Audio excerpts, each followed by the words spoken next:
प्रणाम साथियों। हमारे जितने भी धर्म ग्रंथ हैं, इनमें जो जो कथाएं आती हैं, हम लोग सिर्फ इन कथाओं को सुनते हैं, एक से सुना दूसरे कान से निकाल दिया, जबकि ये अपने आप में बहुत गूढ़ अर्थ लिए हुए होती हैं। ये हमें बताती हैं जीवन में जीना कैसा है। किसी प्रकार का घमंड, किसी प्रकार का राग, कोई हमारे अंदर द्वेष अगर आ जाता है, थोड़ी भी उपलब्धि होती है तो हम बहुत ऊंचे देखने लगते हैं। तो हमें वो सब चीज़ें नहीं लेनी चाहिए। लेकिन समय समय में साधारण लोगों, अधिकारियों, यहाँ तक कि राजाओं महाराजाओं तक के अंदर इस प्रकार के घमंड आते हैं। ऐसा ही एक घमंड एक राजा के मन में आया था। तो श्रीमद् भगवत के अंदर जो हमारा अष्टम स्कंद है, यहाँ पर वामन 52 उंगुल के भगवान नारायण का जो एक रूप है, उसका बड़ा सुंदर वर्णन है। तो हम आज सभी आचार्य जी के विद्यार्थी, आचार्य जी के माध्यम से अष्टम स्कंद के अंदर जो भगवान वामन की कथा है, थोड़ा सा उसको थोड़ा विस्तार पूर्वक हम लोगों को समझाएं। क्या कथा है, किस प्रकार से है और क्या उसके लाभ हैं। धन्यवाद आदरणीय बलूनी जी। आपने बहुत ही सुंदर प्रश्न पूछा है। श्रीमद् भागवत महापुराण है। वेद व्यास जी ने वैसे तो 18 पुराण लिखे हैं। हाँ जी। तो वो पुराण हैं, पर श्रीमद् भागवत महापुराण है। श्रीमद् भागवत में जहाँ एक और भगवान के समस्त भक्तों की कथा है, वहीं भगवान के जो 24 अवतार हुए हैं, जन कल्याण के लिए, सृष्टि के कल्याण के लिए, प्रकृति पर्यावरण संस्कारों की रक्षा के लिए, जो भगवान ने समय समय पर अलग अलग युगों में 24 तरह के अवतार धारण किए हैं, उन्हीं में वामन का एक अवतार हुआ है। अष्टम स्कंद में बहुत ही मार्मिक, सटीक और वैज्ञानिक आध्यात्मिक विश्लेषण महर्षि वेद व्यास ने किया है। उस काल में राजा बलि का नाम आप सबने सुना होगा। राजा बलि नाम का एक राजा था, पृथ्वी का पति था, और वो मूलतः प्रहलाद का पौत्र था। जो भक्त प्रहलाद हुए हैं, जिनकी भक्तों में महाभागवतों में गणना आती है, तो जो प्रहलाद जी हुए उनका वो पौत्र था। वैसे आदतन असुर जो है भगवान शिव के भक्त होते हैं, लेकिन प्रहलाद विष्णु भक्त थे, तो उनका पौत्र भी भगवान नारायण का अनन्य भक्त था। उसका एक नियम था कि प्रतिदिन ब्रह्म मुहूर्त में जाके भगवान नारायण विष्णु के मंदिर में पूजन करना, उनका अभिषेक करना, और बाहर आकर के एक बहुत बड़ी लंबी याचकों की भीड़ को मन मांगा दान देना। इसलिए उसको दानवीर बलि भी कहा जाता है। उसका नाम इतिहास में, पौराणिक ग्रंथों में प्रसिद्ध है। एक बार वह बलि पृथ्वी का तो स्वामी था ही था, पर पौराणिक आख्यानों के हिसाब से पाताल और स्वर्ग का वो अधिपति हो गया। तीनों लोगों का वो स्वामी हो गया। और चूंकि उसके पास उत्तम शस्त्रास्त्र की तकनीकी थी, इसलिए अहंकारी भी था। उसने भादों के महीने में, भाद्रपद के महीने में नर्मदा के किनारे एक बहुत बड़ा विशाल यज्ञ का आयोजन किया है। और जो महान विद्वान आचार्य थे, शुक्राचार्य जी, उनको उस यज्ञ का प्रधान आचार्य बनाया था। देश देशांतर के अनेक विद्वान, ऋषि, महर्षि, वेदज्ञ सब उस यज्ञ में थे। इतना तक कि देवता स्वयं स्वरूपवान होकर के उस यज्ञ में पधारे हुए थे, आहुति ले रहे थे। उसी समय भगवान नारायण ने भादों के महीने के शुक्ल पक्ष की द्वादशी के दिन, वामन द्वादशी उसे आज भी कहते। सतयुग, कई सतयुग बीत गए तो वामन द्वादशी आज भी प्रसिद्ध। भगवान वामन ने अवतार धारण किया और एक छोटे से बालक के रूप में, जिसको नापने से 52 अंगुल थे, इसलिए उनका नाम वामन था, वो उस यज्ञ में पधारे।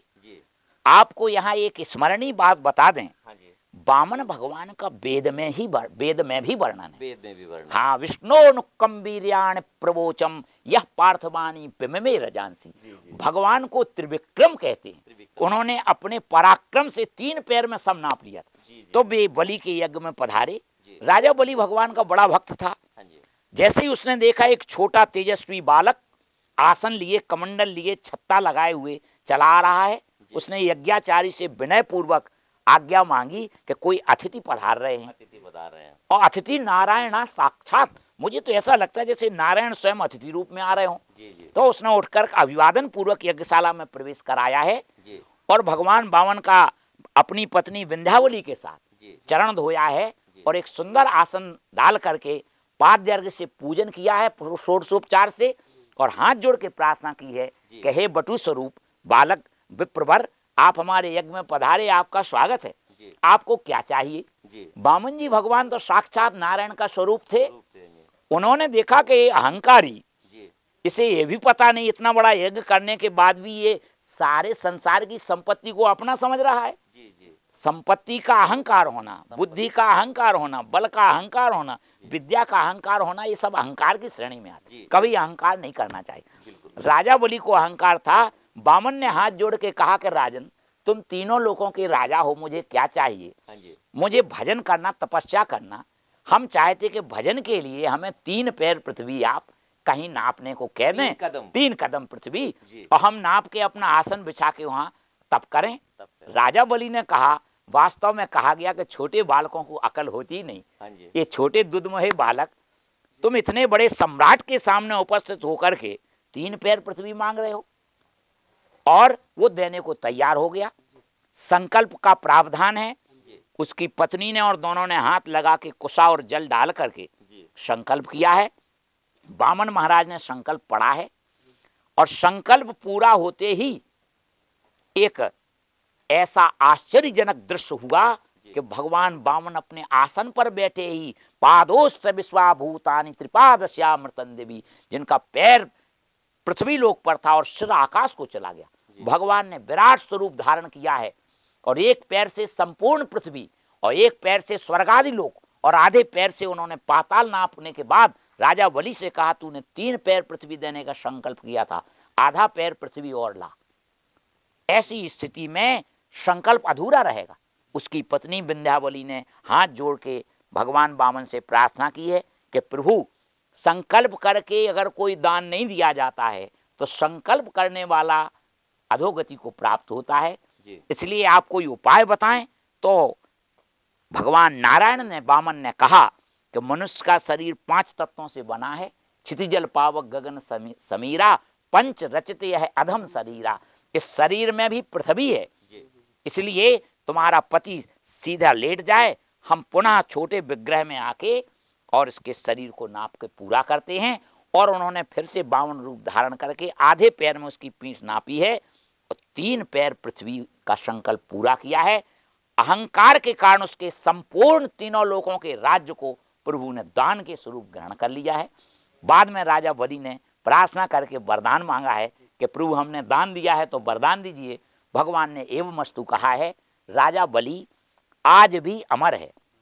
धर्मशास्त्र में अश्वत्थामा बलिर्व्यासो हनुमान विभीषण कृपा परशुरामश्च सप्तैते चिरजीवना। ये चिरजीवी हैं जिनका जन्म हुआ है लेकिन मरण नहीं हुआ है, आज भी अमर है। उसमें राजा बलि भी अमर है और लोकों में भगवान की आराधना करता रहता है। तो इस तरह से भगवान के 24 जो अवतार हुए हैं वो आध्यात्मिक, वैज्ञानिक और दार्शनिक है। यहाँ भगवान वामन का जो स्वरूप है वो राजा बलि के अहंकार को दूर करने के लिए हुआ है, और इस तरह से ये आख्यान श्रीमद् भागवत में है। बिल्कुल। तो साथियों, जिस भी दिन आपका जन्मदिन इत्यादि आता है, जिन सप्त चिरंजीवियों की बात की गई है, इनके पूजन का विधान जन्मदिन के दिन अवश्य है। आप लोग घर में केक काटते हैं और उसके साथ साथ में अग्नि को बुझा करके जलाते हैं, तो इस प्रक्रिया को बंद कर दीजिए। मैं सभी आचार्यों से निवेदन एक बार हाथ जोड़ करके करता हूं कि सप्त चिरंजीवियों के इस मंत्र को एक बार ढंग से दर्शकों के लिए बांट दें, और आप लोगों से निवेदन करता हूं कि इस मंत्र को ठीक प्रकार से सुने, और जिस दिन आपका जन्मदिन हो तो इस सप्त चिरंजीवियों का इस मंत्र के द्वारा, और अधिक कुछ न कर सके तो कम से कम इस मंत्र के द्वारा सप्त चिरंजीवियों का अनुसरण करके उनका पूजन जरूर करें। आचार्य जी। अश्वत्थामा बलिर्व्यासो हनुमास्य विभीषणः कृपा परशुरामश्च सप्तैते चिरजीविनः। बहुत बहुत धन्यवाद। जिस प्रकार से सप्त चिरंजीवियों का जीवन हमेशा के लिए है, ठीक उसी प्रकार से आप आरोग्य बनकर अपने जीवन को जीते रहें। बहुत बहुत धन्यवाद।